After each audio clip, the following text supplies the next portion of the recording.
She knew the name of every servant in that house. She knew the birthday of Lord Creel's youngest daughter. She had rewritten the dinner seating arrangement 3 times that week, because she knew, by heart, who could not sit near whom without the evening falling apart.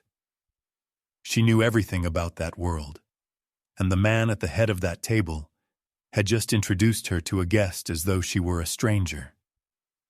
32 pairs of eyes landed on her face at the same time. The room held its breath. And Isidora, Lady Isadora Fenwick, Duchess of Ashvere, 6 years at the center of that house, simply lifted the corners of her mouth, a smile, composed, flawless, unreadable, and anyone paying close enough attention that night, anyone with eyes trained to see what lies beneath the surface, would have noticed that this was not a smile of humiliation. It was a smile of decision. If this is your first time here, stay with me, because Isidora's story is the kind that stays with you long after it ends. Every chapter is going to hurt a little and mean a lot. Subscribe to the channel, hit the bell, and let's walk through this together. Because what happens after that smile changes everything. The grand dining hall of Ashvere Manor glittered that evening with candlelight and crystal, 32 guests seated in perfect order, each one dressed to impress, each one watching.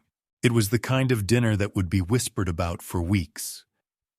Not because of the food, nor the flowers, nor the string quartet playing softly near the entrance. It would be whispered about because of what happened near the end of the second course, when the Duke of Ashvere turned to his left and introduced his wife to a visiting lord as though he were naming a stranger. Lady Isadora Fenwick had been sitting at that table for 6 years. 6 years of hosting those dinners, choosing those flowers, approving those menus, greeting those guests with grace and quiet elegance. She knew the name of every footman in the room. She remembered the birthday of Lord Dorian Creel's youngest daughter. She had once spent 3 days rewriting the seating arrangement, because she knew that 2 particular lords could not sit within 12 feet of each other without tension rising. She had given everything to that table, and the man at the head of it had just forgotten her name. The silence that followed lasted no more than 3 seconds, but in a room full of people trained to notice everything and pretend to notice nothing, 3 seconds was an eternity. Isidora felt the weight of 32 pairs of eyes land on her face at once. She did not flinch. She did not pale. She simply lifted the corners of her mouth into the most composed, most unreadable smile that dining hall had ever witnessed. And that was the moment everything changed. And this is only the beginning of Isidora's story. If you've never watched a video on this channel before, now is the time to subscribe, because every story we tell here is built to make you feel something real. Hit that subscribe button, turn on the bell, and let's continue. Duke Callum Ashvere was not a careless man. Those who knew him would have described him as precise, controlled, deliberate. A man who chose every word with the care of someone who understood that words, once released, could not be retrieved. He had built his reputation on exactness. He had won disputes, navigated political currents, and managed one of the largest estates in the country with the steady hand of someone who never missed a detail. And yet, that evening, in front of 32 witnesses, he had missed the most important detail in the room. He had not forgotten her name out of cruelty. That, in some ways, would have been easier to bear, for Isidora, and perhaps even for him. He had forgotten it the way a man forgets the painting that has hung in his hallway for so long that he no longer sees it. She had become part of the architecture of his life, present in every room, essential to every function, and entirely invisible to him in the way that only the most permanent things can become invisible. He had stopped looking at her the way one stops looking at walls, not with contempt, but with a blindness born of assumption. Lord Dorian Creel, seated 3 chairs away, had watched the moment unfold with the particular discomfort of a man witnessing something he cannot unsee. He had known Callum since they were boys at the same academy, had stood beside him at his wedding, had danced with Isidora at more gatherings than he could count. And sitting there with his fork suspended halfway between his plate and his mouth, Dorian felt something cold settle in his chest, because he had seen the look on Isidora's face just before the smile appeared, and what he had seen there was not embarrassment. It was finality. There is a particular kind of smile that women learn in rooms where they are not truly seen. It is not happiness, and it is not performance. It is armor shaped over years of small humiliations into something so polished it can fool an entire dining hall. Isidora had worn versions of that smile before. At the dinner where Callum had spoken over her twice in one evening. At the garden party where he had arrived an hour late and offered no explanation. At the quiet breakfast where she had tried to tell him something real and he had answered without looking up from his correspondence. But the smile she wore that night was different. It was the last one. She excused herself with the kind of composure that only comes from a decision already made. She did not rush. She did not slam her chair, raise her voice, or give the room any additional drama to consume. She simply placed her napkin beside her plate, with the precision of a woman who had always known exactly where things belonged, rose from her chair with the unhurried grace of someone who had nothing left to prove, and said, quietly, pleasantly, to no one in particular, that she needed a moment of air. Lady Vivienne Hartcross, seated directly across the table, watched her go with eyes that were just a fraction too attentive. Callum watched her leave with the mild, distracted attention a man gives to something he expects to return. He turned back to his guest. The conversation resumed. The quartet played on. And somewhere down the corridor, in the soft quiet away from crystal and candlelight, Isidora Fenwick stood still for exactly 1 minute. Her hand pressed flat against the cold stone wall, her eyes dry, her breathing even, and made the decision that would redefine both their lives. She was gone before dawn. Not dramatically, no packed trunks stacked at the entrance, no tearful farewell to the staff, no letter left on his pillow like a scene from a lesser story. She had simply gathered what was hers with the quiet efficiency of a woman who had been mentally preparing for this moment far longer than anyone knew, and she had stepped into a carriage in the gray hour before the house stirred, and she had not looked back at the windows. The only person who saw her leave was the young stable boy, who would later tell no one, because something in her expression made him feel that whatever was happening was sacred and none of his business. Callum came down to breakfast at his usual hour and noticed the empty chair with the same mild confusion one feels when a familiar piece of furniture has been moved. He asked the butler where Lady Ashvere was. The butler replied that her grace had departed early that morning.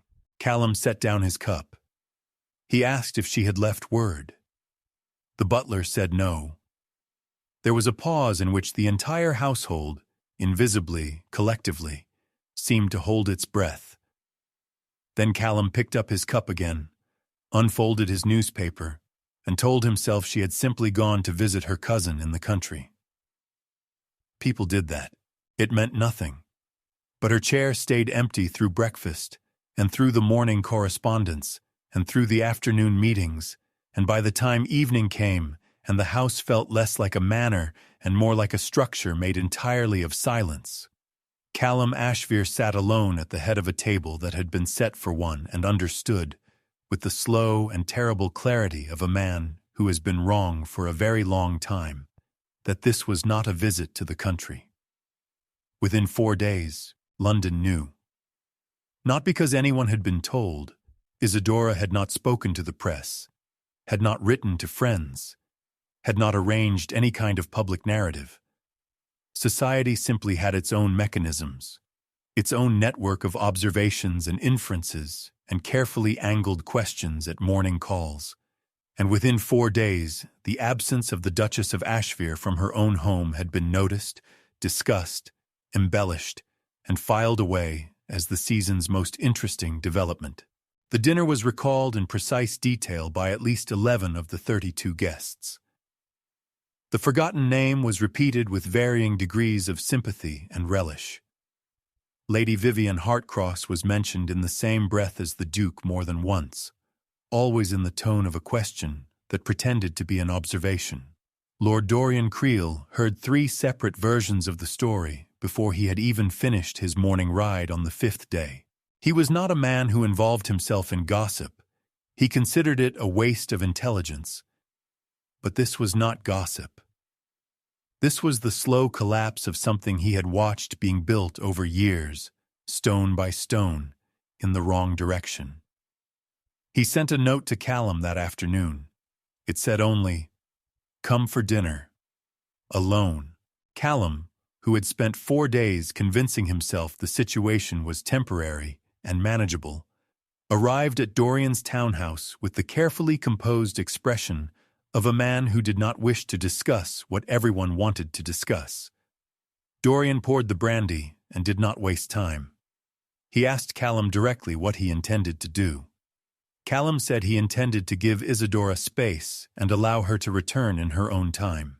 Dorian looked at him for a long moment, with the expression of a man choosing between kindness and honesty, and chose honesty, because kindness, in that moment, would have been a cruelty.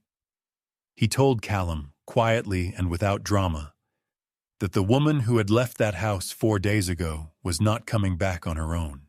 And the look that crossed Callum's face then was the first genuinely unguarded thing Dorian had seen from him in years. Dorian Creel had a particular gift that he had never advertised and rarely used. He could see the shape of a situation before the people inside it could. It was not intuition, exactly. It was closer to patience. He watched longer than most people were willing to watch. And he asked questions that other men considered unnecessary. And because of this, he had understood certain things about Callum and Isidora's marriage long before that dinner, long before the forgotten name, long before the empty chair. He had seen it in the way Isidora always knew where Callum was in a room without looking. He had seen it in the way Callum never once looked for her. He had liked Isidora from the beginning, not with any improper feeling, but with the straightforward respect of a man who recognizes quality when he sees it. She was the kind of woman who made every room function better without anyone understanding quite why. She listened when others performed. She remembered what mattered. She had loved Callum with the quiet, steady devotion of someone who had decided early that love was not a feeling to be announced, but a choice to be made every day. And she had made that choice, Dorian estimated, approximately 2,000 times without it ever being made in return, until the night she stopped making it. Sitting across from Callum in his study, watching the Duke stare into his brandy with the expression of a man who had just discovered that the ground beneath the building he trusted was hollow, Dorian felt something between sorrow and anger settle in his chest. He did not lecture. He did not perform. He simply told Callum the truth in the plainest words available, that Isidora had not left because of one forgotten name. She had left because the forgotten name had been the last in a very long list of things that had told her, quietly and consistently, that she did not exist to him. And that list, Dorian said, was one that Callum himself had written. Lady Vivienne Hartcross had always been strategic in the way that very beautiful women sometimes learn to be when they discover early that beauty alone is not enough to secure what they want. She was clever without being intellectual, charming without being warm, and she had understood the geometry of the situation at Ashvere Manor long before most people had begun to suspect there was a situation at all. She had been watching Isidora for 2 seasons, watching the way the Duchess moved through rooms, the way she managed her husband's world with invisible precision, and she had filed away every observation like a woman preparing for a negotiation. When the chair became empty, Vivien moved. Not clumsily, never clumsily. She appeared at the right gatherings with the right expression of gentle concern for the Duke's well-being, asked after him in tones that managed to sound both discreet and interested, and allowed herself to be seated near him at 3 consecutive social events in the span of 10 days. She was attentive without being obvious, present without being demanding, and she offered Callum something that required very little of him, which was, in his current state of confusion and discomfort, precisely the kind of company that felt easiest to accept. But there was one thing Vivien had miscalculated. She had studied Isidora's absence and concluded it was a vacancy. She had not studied Isidora herself, had not understood that the woman who had left was not a woman defined by the space she had occupied in someone else's life. She had not anticipated that Isidora, freed from a house that had slowly been asking her to disappear, was in the process of becoming something that no calculated entrance into a dining room could compete with. Vivien was filling a space. Isidora was building a world. He waited 12 days before he went looking. Later, he would not be able to explain why he had waited that long, whether it was pride or the paralysis of a man who does not know how to ask for something he has never admitted needing, or simply the deeply uncomfortable process of dismantling a version of events he had been telling himself for years. He sent a letter first. It was returned unopened. He sent a second one. It was returned the same way, with a quiet precision that told him the returns were not accidents. On the 13th day, he went himself. She was not at her cousin's house in the country, as he had first assumed. She was not at her family's old estate, which had passed to a distant relative years ago. It took him 3 days and the discreet assistance of a solicitor to locate her. And when he finally stood before the address he had been given, what he found was not a woman in hiding. It was a woman in residence, a modest but dignified townhouse in a part of the city that was respectable without being fashionable, with window boxes that had recently been planted and a front step that had been freshly swept. It looked, with unsettling clarity, like a home. He knocked. A housekeeper answered, not a face he recognized from his own staff, which meant Isidora had built this household herself, from nothing, in less than 2 weeks. He gave his name. There was a pause. Then the housekeeper returned and told him, with the perfectly neutral expression of someone who had been very precisely instructed, that Lady Isadora was not receiving visitors at present. He stood on that freshly swept step for a long moment. The door closed in front of him, and felt something he had not felt in longer than he could remember. The specific, disorienting helplessness of a man who cannot simply decide the outcome of a situation. There was, folded inside the back cover of a book she had carried with her from Ashvere Manor, a letter.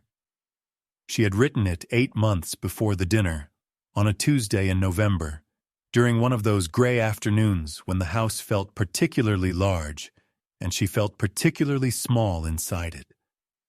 She had written it not to send, but to survive. There is a kind of letter that exists only as a way of making the unbearable bearable, of taking the things that live wordlessly in the chest and giving them enough shape to be looked at, and therefore endured. She had written about the morning he had walked past her in the library without speaking, not unkindly, simply as though she were a chair. She had written about the evening he had laughed, genuinely, openly, freely, at something Lord Dorian had said, and she had realized in that moment that she had not heard him laugh in 4 months, and had been so accustomed to the silence that she had stopped noticing. She had written that she did not think he was a bad man. She had written that she thought, in another life or another version of this one, he might have been capable of the kind of love that looks at a person and actually sees them. She had written that she was tired of being furniture in a beautiful house. She did not take the letter out often, but on the night after the housekeeper had turned Callum away from her door, she sat by the window of her small, clean, self-constructed life, and she read it again.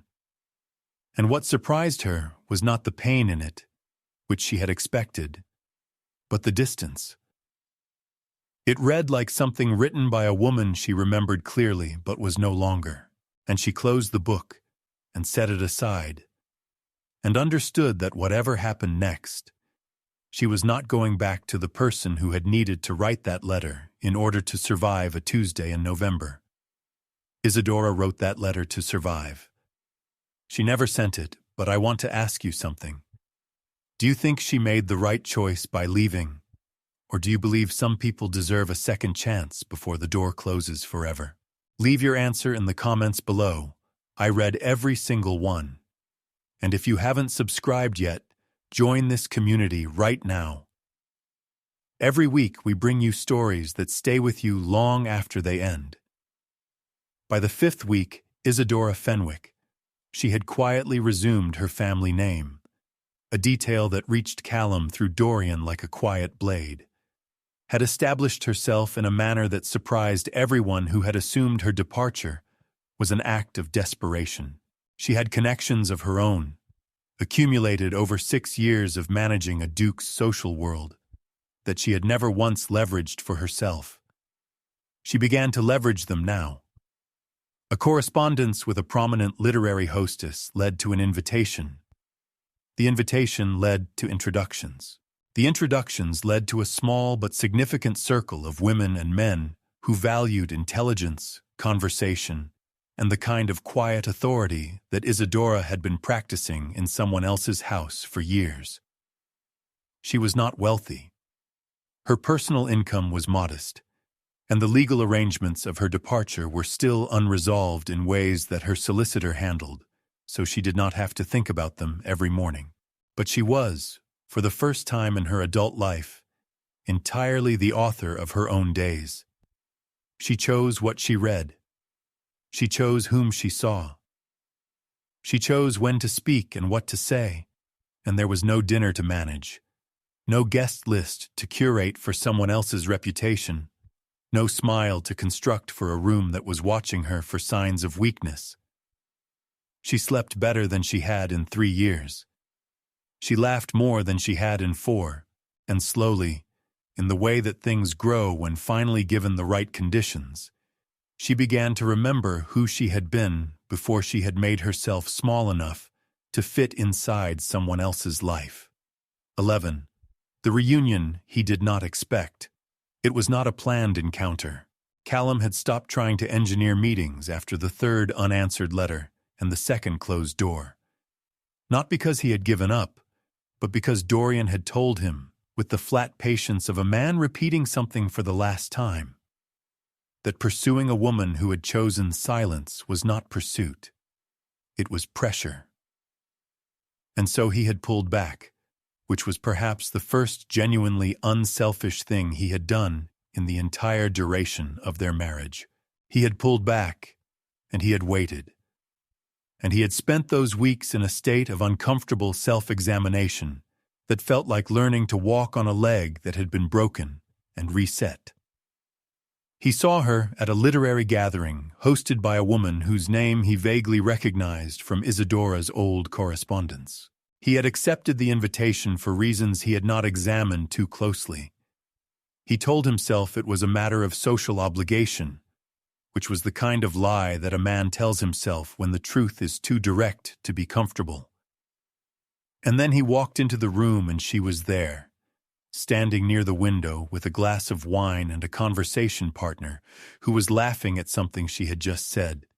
And for a moment, Callum Ashvere, Duke of Ashvere, master of every room he had ever entered, stopped moving entirely. She looked different, not in any way he could have listed precisely. Her hair, her dress, her features were all the same. But there was something in the way she stood that had changed. She had always carried herself with grace, but it had been the grace of someone carefully composed. What he saw now was something looser and more settled. The posture of a woman who was not managing anyone's impression of her, who was simply present in a room because she wanted to be there. She had not yet seen him, and in the seconds before she did, he understood with absolute clarity that he was looking at a woman who was doing remarkably, quietly, completely fine without him. When her eyes found him across the room, there was no sharp intake of breath, no flush of color, no involuntary step backward. There was a pause, brief, honest, the pause of a person recalibrating, and then she nodded at him. A single, composed nod, the kind one gives to an acquaintance in a public setting. Polite, measured. Entirely devoid of the warmth that had once been the permanent weather of her face whenever she looked at him. Then she turned back to her conversation. He found his way to her side eventually, because the room was not large and the evening was long, and they were two people who had spent 6 years in the same house, and could not reasonably pretend otherwise. She greeted him with the same pleasant composure she might have offered any familiar face, asked after his health, commented briefly on the gathering, said something gracious about their hostess. Every word was correct. Every word was at exactly the right temperature, not cold enough to cause a scene, not warm enough to suggest anything that was not there. It was, Callum realized, with a sensation somewhere between admiration and grief, a masterclass in exactly the kind of social management she had spent 6 years performing on his behalf. He asked if he might call on her. She looked at him for a moment, with eyes that were kind and entirely unreadable, and said that she did not think that would be particularly useful for either of them. Then someone touched her arm, drew her back into another conversation, and she went, not hurrying, not escaping, simply moving on with the unhurried ease of a woman whose evening had more in it than one difficult moment. Callum stood with his untouched wine and watched her go, and felt the specific devastation of a man who has just understood that the door he thought was merely closed has in fact been very quietly, very permanently, taken off its hinges. Lady Vivienne Hartcross was perceptive enough to understand what had happened the morning after that literary gathering. When Callum arrived at a breakfast event she had carefully arranged to attend, and sat through the entire hour looking at nothing with the expression of a man whose interior landscape had recently been rearranged. She had seen that expression before, not on him, but on other men, and she recognized it with the particular displeasure of a woman who has invested significant effort into a situation and is watching her investment depreciate in real time. She had made a fundamental error, and she was honest enough with herself, in private, to name it. She had assumed that Isidora's departure had created a need in Callum that she could fill, and she had been right about the need, but entirely wrong about its shape. The need was not for company or elegance or a woman who made his life run smoothly. The need was specific. It had a name. It had a face that stood near windows at literary gatherings and nodded at him with the composure of someone who had moved on, and no amount of careful positioning at social events could replicate what that face had apparently meant to him without his ever having known it. She withdrew gracefully, because graceful withdrawal was among her genuine talents. She redirected her attentions toward a Viscount who had been pursuing her with uncomplicated enthusiasm for most of the season, and she did not speak unkindly of either Callum or Isidora in any of the rooms she subsequently occupied. But on the evening she made her decision to withdraw, she sat alone for a while and allowed herself one honest thought, that Isidora Fenwick had won something without ever having tried to win it, which was, Vivien supposed, the most irritating kind of victory.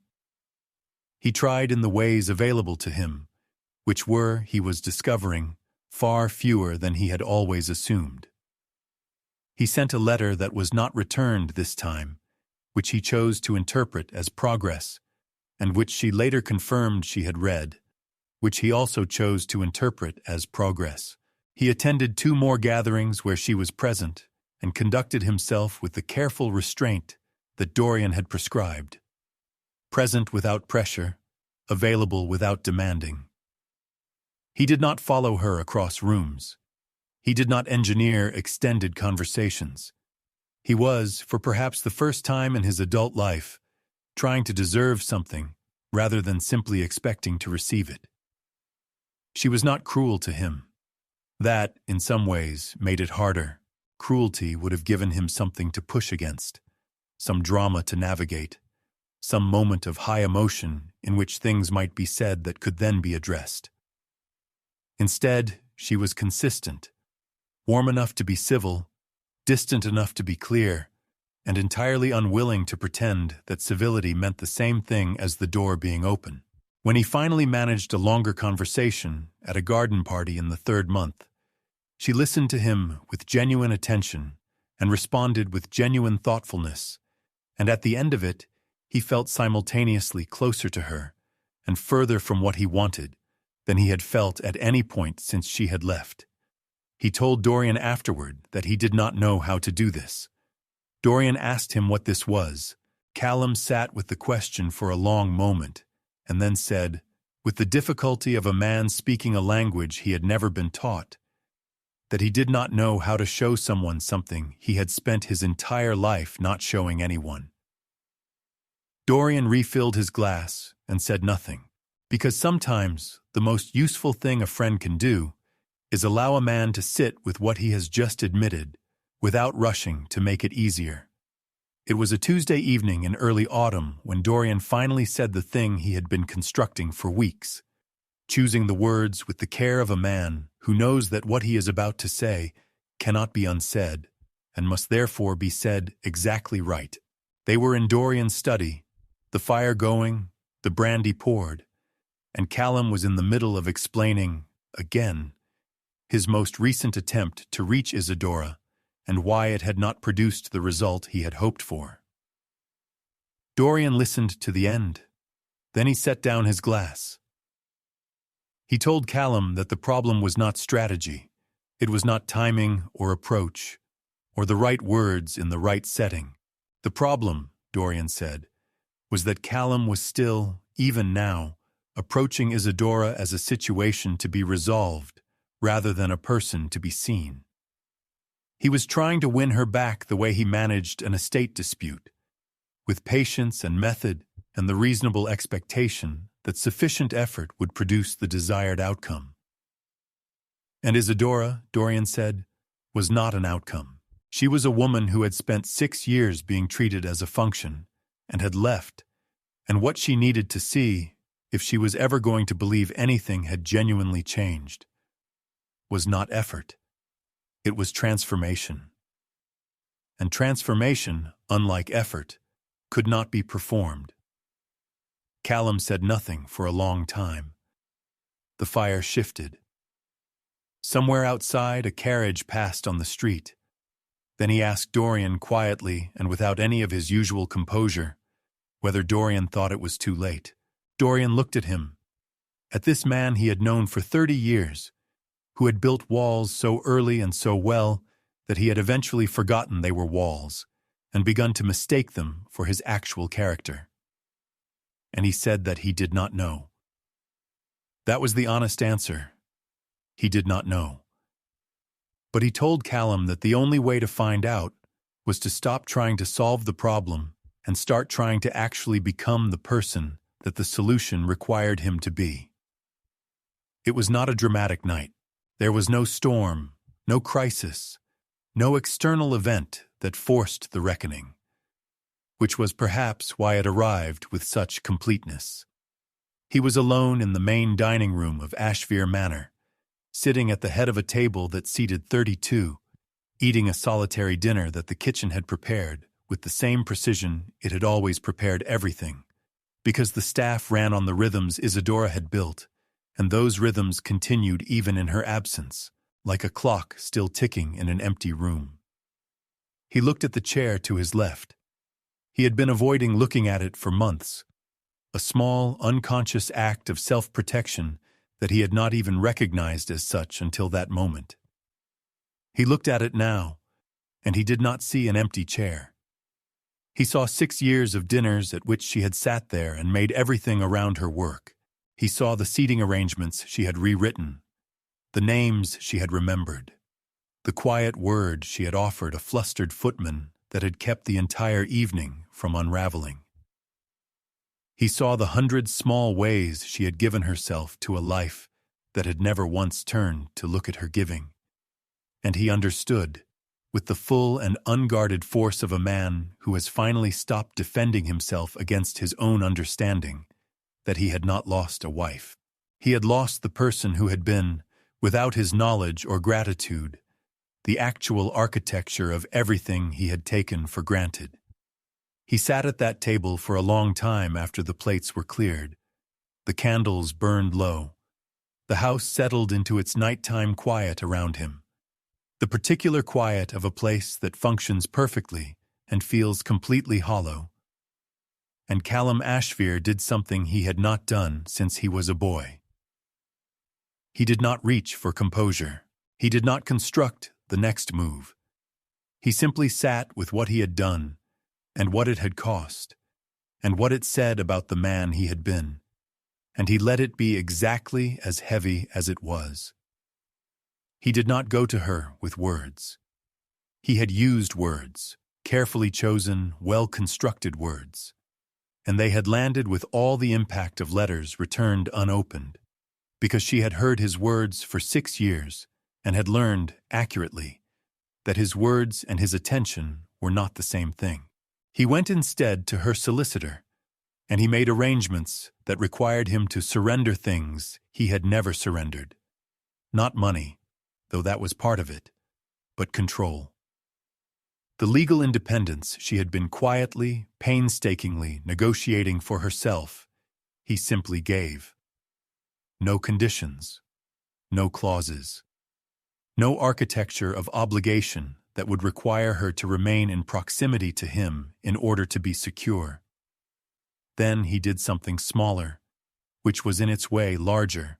He found out, through Dorian, that Isidora had been trying for several weeks to secure a particular position on the board of a charitable institution, the kind of work that would have been entirely natural for a woman of her intelligence and experience, but that certain board members had been hesitant to approve because of the unresolved social ambiguity of her situation. Callum made 2 visits and wrote 1 letter, and the hesitation dissolved. He did not tell her he had done it. He did not do it in order to be thanked. He did it because it was the right thing, and because somewhere in the long, difficult autumn of his own reckoning, he had begun to understand that love expressed only in ways that the lover finds comfortable is not love, but a performance of it. Dorian heard about both gestures within the week and said nothing to Callum directly, only looked at him across a dinner table with an expression that was not quite a smile, but contained all the warmth of one. And Callum, who had spent 30 years being a man who did not need to be seen, found that he was glad to be seen in that moment. It was a small thing. It was, he was learning, exactly the size that real things tend to be. She found out about the legal arrangements through her solicitor, who delivered the news with the carefully neutral expression of a professional who has learned not to editorialize. She sat with the documents for an hour before she read them. When she read them twice. Then she set them down and looked out the window of her small, self-built home and allowed herself to feel the full complexity of what she was feeling. which was not the simple relief or simple suspicion she might have expected, but something more difficult, more layered, something that had no clean name. She found out about the board position through a friend 3 weeks later and knew immediately, with the instinct of a woman who had spent 6 years reading a man's silences, that it had not been a coincidence. She did not feel manipulated. That surprised her. She had expected to feel manipulated, had prepared herself for it, had rehearsed the precise emotional boundary she would draw when she discovered he was using generosity as a strategy. But what she felt instead was something she had to sit with for several days before she could name it. And what she named it, finally, was grief. Grief for the man he could apparently be, had apparently been becoming, and had not been during the 6 years she had needed him to be it. She wrote to Dorian, not to Callum, to Dorian, because Dorian had always been honest with her in the way that people are honest when they have nothing to gain from the telling. She asked him, simply and directly, whether what she was seeing was real. Dorian's reply came the following morning. It was 3 sentences long. It said that he had known Callum for 30 years. It said that he had never seen him do anything that was not in some way self-serving until these past months. And it said that whatever she decided, she deserved to make the decision with accurate information. And the accurate information was that the man she had left was not entirely the man who existed now. She asked to meet him. She chose the location herself, a public garden on a Wednesday morning, which was ordinary enough to carry no symbolic weight in either direction. He arrived before her and stood near the entrance with his hands behind his back and the expression of a man who has practiced composure so long that he no longer knows what his face does when he stops practicing it. When she appeared at the garden gate, walking with the easy, unhurried stride that had become her natural pace, he felt something move in his chest that he did not attempt to name or contain. They walked. She spoke first, which was itself a reversal of every dynamic their marriage had established, and she spoke plainly, without anger, without performance, with the direct and careful honesty of a woman who had done a great deal of thinking and intended to say exactly what the thinking had produced. She told him that she believed he had changed. She told him that she also believed change of that depth in a person of that formation was fragile and new and could not be tested by returning to the same conditions that had produced the original damage. She told him that she had built something of her own, a life, a purpose, a version of herself that she was not willing to dismantle or subordinate. Not for anyone, not even for a man she had loved for 6 years, and, if she was being fully honest, had not entirely stopped loving. He listened.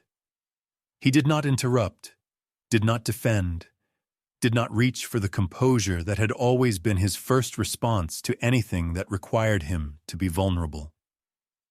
When she finished, he was quiet for a long moment, and then he said the truest thing he had ever said to her, that he was not asking her to return to what they had been, that he understood, finally and completely, that what they had been was not something worth returning to, that if there was any future between them, it would have to be built from the ground up, on her terms, at her pace, around the life she had made rather than instead of it.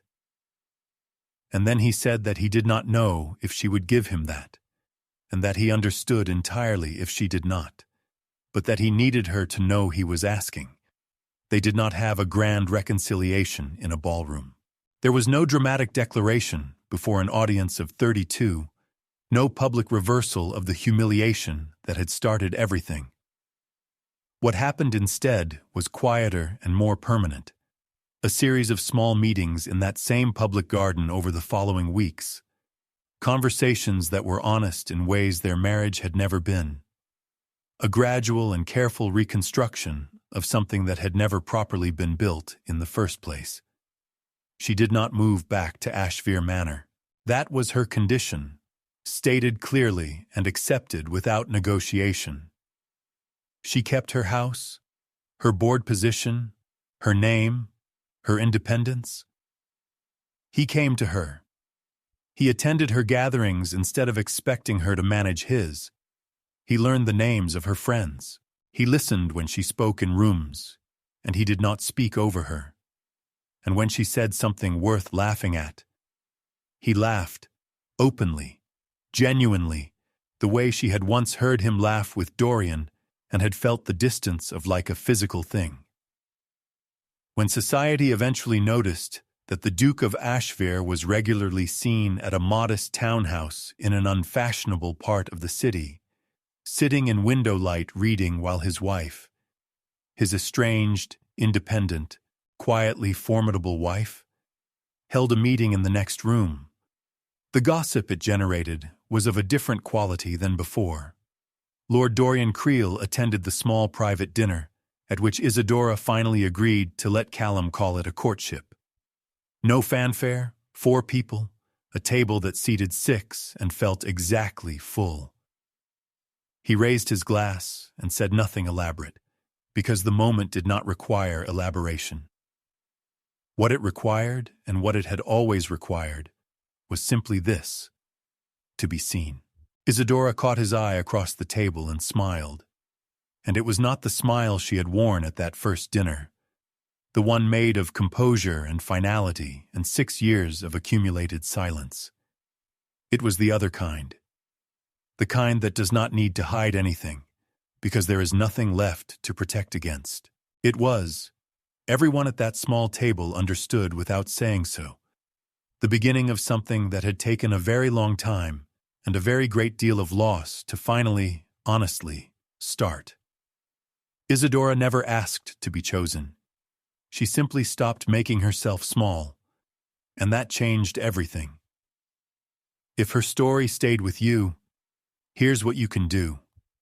Leave a like, because it tells this channel that stories like this one matter. Subscribe if you haven't already, so you never miss what comes next.